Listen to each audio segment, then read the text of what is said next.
नमस्कार, मैं हूँ रचना श्रीवास्तव। सी टाइम्स में आप सभी का बहुत बहुत स्वागत है।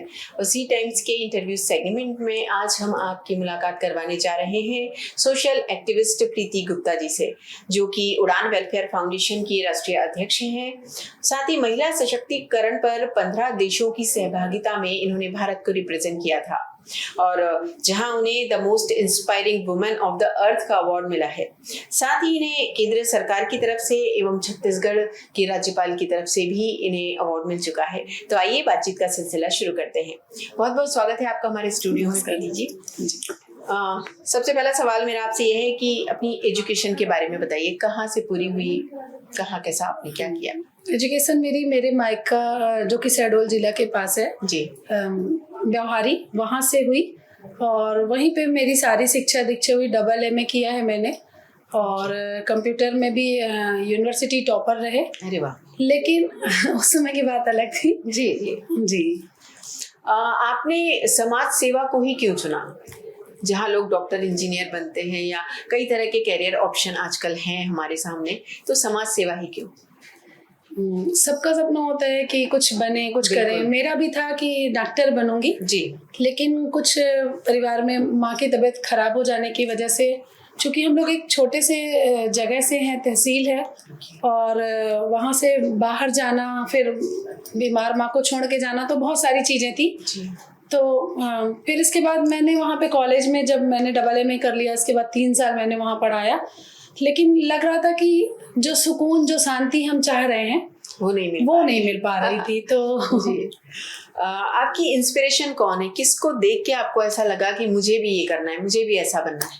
वैसे तो पारिवारिक माहौल ही है ऐसा कि जहाँ माता पिता और सारे भाई बहन, हम लोग एक मायके में भी एक जॉइंट फैमिली है हमारी, बड़ा परिवार है जी, जहाँ 3 पापा, बड़े पापा और सारे, तो एक दूसरे के लिए जो प्यार और जो स्नेह रखते हैं, जो आज तक एक दूसरे के लिए समर्पित हैं। मतलब किसी को कोई दुख हो, तकलीफ हो, तो सबसे पहले वो खड़े होते हैं। तो वो सारी चीजें परिवार से हमने सीखी और देखा कि हमेशा एक दूसरे की मदद करना, बिल्कुल एक दूसरे के साथ प्यार से रहना, तो वो सारी चीजें कहीं ना कहीं मुझे इस जर्नी में मदद कर रही हैं, आज भी मदद कर रही हैं। जी बिल्कुल।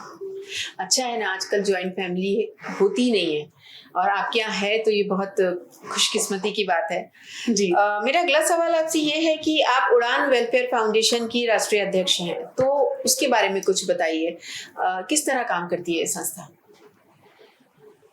उड़ान वेलफेयर फाउंडेशन एक्चुअली केवल एक मतलब इसको एक फाउंडेशन बस ना समझे हम, इसको हम ये समझे कि पीड़ित मानवता के लिए एक बहुत बड़ा जो हम लोगों ने सोच के रखा है कि जिसमें हम लोग जो भी समाज का जो अच्छा वर्ग है जी, जो वास्तव में चाहता है कि हम कुछ करें समाज के लिए, जो सेवा से समर्पित भाव से जी, और इसमें कमाई का कहीं कोई ऐसा नहीं है, सोर्स नहीं है, ना ही हम लोग कमाना चाहते हैं जी। इसमें मोटिव मतलब यही है कि बस लोगों की मदद करना है, बस हम कर सकते। हाँ, चाहे आप 100 रुपए हमें दे रहे हैं जी, या कहीं भी आप दे रहे हैं, तो हमारे लिए वो बड़ी बात है, चाहे आप उड़ान से जुड़े या ना जुड़े। बिल्कुल, अगर आप किसी भूखे को खाना खिलाते हैं, हम उसमें भी खुश हैं। बिल्कुल बिल्कुल।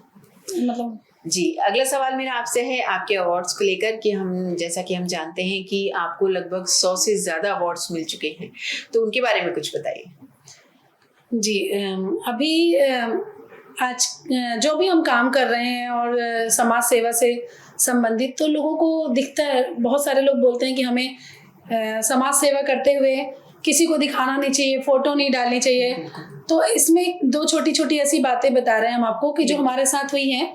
अगर हम कहते हैं कि अगर हम समाज सेवा करते हुए अगर हम कोई चीज़ नहीं शेयर करेंगे, तो लोगों को कैसे पता चलेगा कि ये संस्था इस चीज़ के लिए वर्क कर रही है। बिल्कुल, या तो हम परेशान है तो कहाँ जाएं। बिल्कुल बिल्कुल। कई बार हम, जैसे अभी तक हम लोगों ने करीब 45 लड़कियों की शादी करवाई है निर्धन परिवारों में। हाँ, तो उसमें कुछ लोग हमको ऐसे भी मिले कि दीदी आप इसको फेसबुक में मत पोस्ट करिएगा, हाँ, है ना, किसी को बताइए मत। हाँ, कि हम बोलते हैं अगर भैया, अगर आप मेरे पास आए हो तो कहीं ना कहीं से देख के आए हो। बिल्कुल। और अगर हम आपकी मदद करेंगे, हम नहीं चाहते कि हम इसलिए कभी भी मीडिया में किसी भी लड़की का नाम नहीं डालते, जगह और शहर का नाम डालेंगे, बिटिया का नाम नहीं डालते जी। थोड़ा सा हमको भी लगता है, लेकिन क्या करें, अगर हम कुछ कर रहे हैं और अगर हम उसको पब्लिसिटी नहीं करेंगे तो लोग कैसे आएंगे, जो जरूरतमंद हैं वो लोग हमारे साथ कैसे आएंगे और कैसे हमसे सहयोग मांगेंगे। बिल्कुल बिल्कुल सही जी।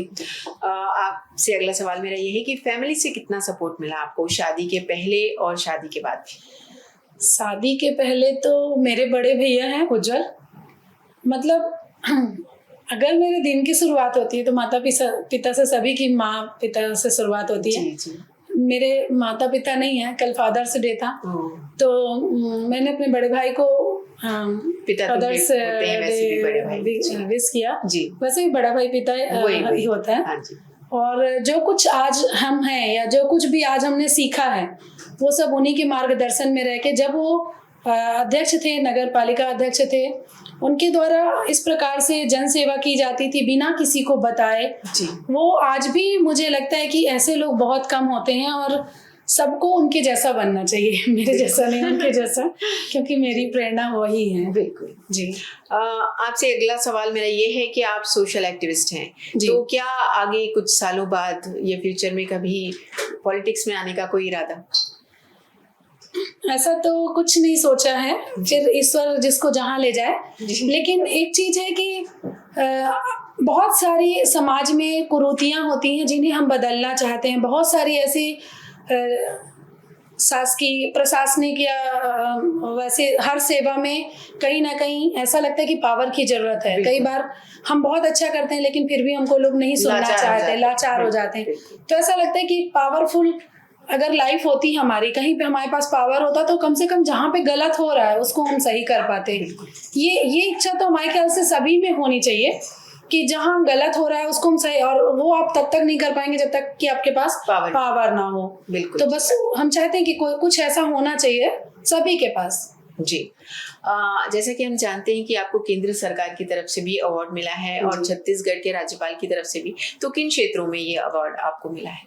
जी, अर्जुन राम मेघवाल जी केंद्रीय मंत्री हैं जी, उनके द्वारा जो हम ब्लड डोनेशन पे काम कर रहे हैं जी, और प्लाज्मा डोनेशन सबसे ज़्यादा मेन उस पे हमें अवार्ड मिला है, क्योंकि कोरोना काल में जिस प्रकार से हम लोगों ने प्लाज्मा और ब्लड, सबसे अधिक प्लाज्मा जी, फिर ब्लड पे काम किया, तो उसके लिए हमें सम्मानित किया गया। अरे वाह, बहुत बहुत बधाई हो हमारी सी टाइम्स की टीम की तरफ से। आपको बहुत ढेर सारी शुभकामनाएं, आप इसी तरह काम करती रहें, सोशल वर्क करती रहें। धन्यवाद मैम। मेरा अगला सवाल ये है कि कैसा फील करती हैं जब आपको इतने सारे सम्मान मिले, लोगों का इतना प्यार मिला, तो कैसी फीलिंग आती है? आपने भारत को भी रिप्रेजेंट किया है, तो वो फीलिंग हमारे साथ शेयर कीजिए।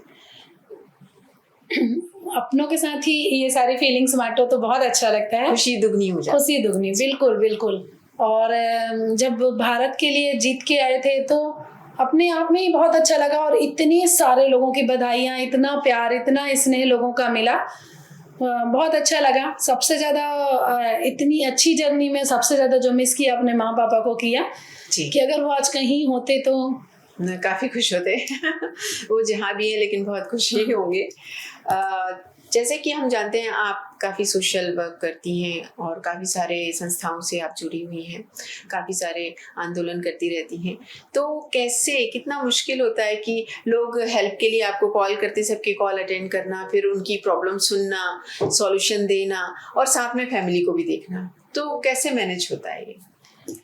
बहुत मुश्किल होता है एक गृहिणी के लिए, और स्पेशली तब जैसे हमारी ये जर्नी जो जबलपुर में स्टार्ट हुई, आज से 8 से 10 साल पहले हमने जबलपुर में इसे स्टार्ट किया, जैसे समाज सेवा का जी। पहले हम करते थे अपने मायके में समाज सेवा, लेकिन उसके बाद जो ससुराल का में, तो घर से टाइम से निकलना, अगर हमें कहीं कोई 11 बजे के कार्यक्रम में जाना है तो परिवार को उसके पहले पूरा काम फिनिश करके देना, तो बहुत सारी चीज़ें ऐसी होती हैं। लेकिन परिवार में पापा और चाचा जी का सपोर्ट बहुत रहा, उन्होंने मतलब बहुत ज़्यादा सहयोग किया कि एक ऑफिस भी बना के दिए कि बहू को प्रॉब्लम ना हो लोगों से मिलने जुलने, एक जगह बन जाती है कि लोग कहाँ अपनी समस्याएं वही तो भाई यहाँ है। हाँ, चलिए अच्छा। और बच्चों का बहुत सहयोग रहा, बच्चों का सबसे स्पेशली। बेटियां 3 साल की थी जब से मैंने स्टार्ट किया, तो जब बच्चे शांत रहे और उनका सहयोग रहा तभी हम आगे बढ़ पाए। बिल्कुल। आपको ये लगा ही होगा कि उन्हें भी लगता होगा देखकर कि मम्मा इतनी हेल्प करती है लोगों की, तो थोड़ा हम भी सपोर्ट अपनी तरफ से करते हैं। बिल्कुल बिल्कुल जी। आप काफ़ी सारी संस्थाओं से जुड़ी हुई हैं, लगभग 5 लाख से ज़्यादा लोगों की अब तक आप मदद कर चुकी हैं। तो उड़ान वेलफेयर फाउंडेशन में लगभग कितने लोग हैं? आपकी टीम के बारे में कुछ बताइए, क्योंकि एक इंसान के द्वारा तो ये सब संभव नहीं है। बिल्कुल बिल्कुल सही कहा आपने कि एक इंसान से संभव नहीं है, और हम इस चीज़ को सबसे पहले रखते हैं कि आज हम जो कुछ भी हैं जी, जो हमसे जुड़े लोग हैं उनकी वजह से ही आज हम यहाँ पर पहुँच पाए हैं, उनके सहयोग की वजह से। आपकी तरफ आपके यहाँ पर बैठकर हम उन सभी का बहुत बहुत धन्यवाद करना चाहते हैं। हमारे साथ करीब 3 से 4 हज़ार लोगों की टीम है। स्पेशली टीम में 50 लोग हैं, 50 से 60 लोग जो मेन बॉन्ड है जी, और बाकी सहयोग के दृष्टि से हमारे साथ काफ़ी सारे लोग जुड़े हैं और जो हमें बीच बीच में सहयोग करते रहते हैं, क्योंकि कोई भी काम बिना सहयोग के कभी भी संभव नहीं है। जी बिल्कुल। तो जो हमारी 50 लोगों की टीम है ये जगह जगह पर जाती है जहाँ जैसी जरूरत होती है। जैसे अभी हम लोगों ने 5000 बच्चों को books, copy, bag, school bag और जितनी भी उनकी ज़रूरत होती है वो सारी चीज़ें देना बताया। जैसे आपको मैंने कि 45 लड़कियों की शादी करवाना, महिला सशक्तिकरण में 11,000 बच्चियों को सेल्फ डिफेंस सिखाना, ऐसे करके बहुत सारे। जैसे अभी आज़ादी की 75वीं वर्षगांठ सबने अलग तरीके से मनाई जी, और हम लोगों ने 50,000 बच्चों को केक बांटे। तो इस प्रकार से छोटे छोटे जो काम है समाज में।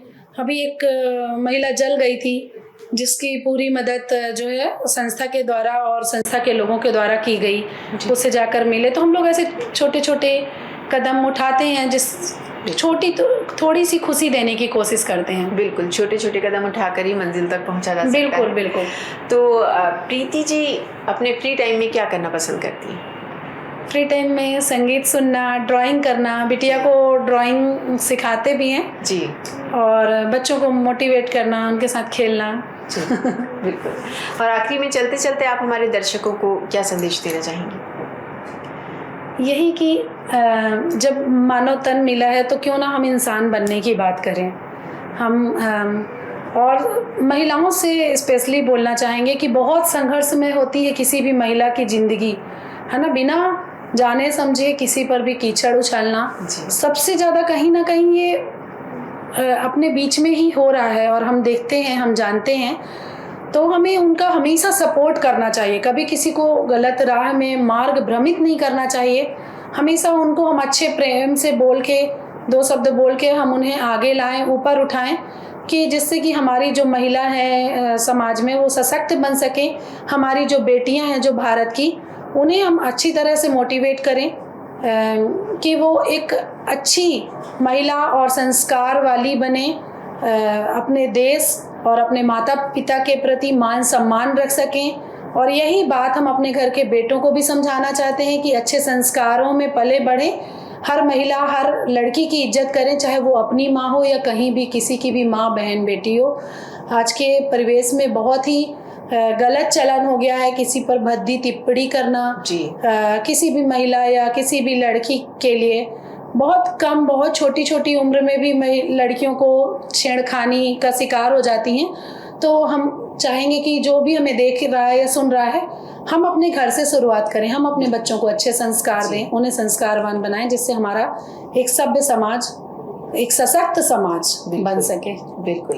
बहुत बहुत धन्यवाद आपका प्रीति जी हमारे स्टूडियो में आने के लिए और हमसे इतनी खुलकर बातचीत करने के लिए। तो हमारी पूरी सी टाइम्स की टीम की तरफ से आपको ढेर सारी शुभकामनाएं कि आप इसी तरह लोगों की समस्याएं सुने, उन्हें सॉल्व कर सकें। बहुत बहुत धन्यवाद मुझे एक मौका देने के लिए। धन्यवाद जी।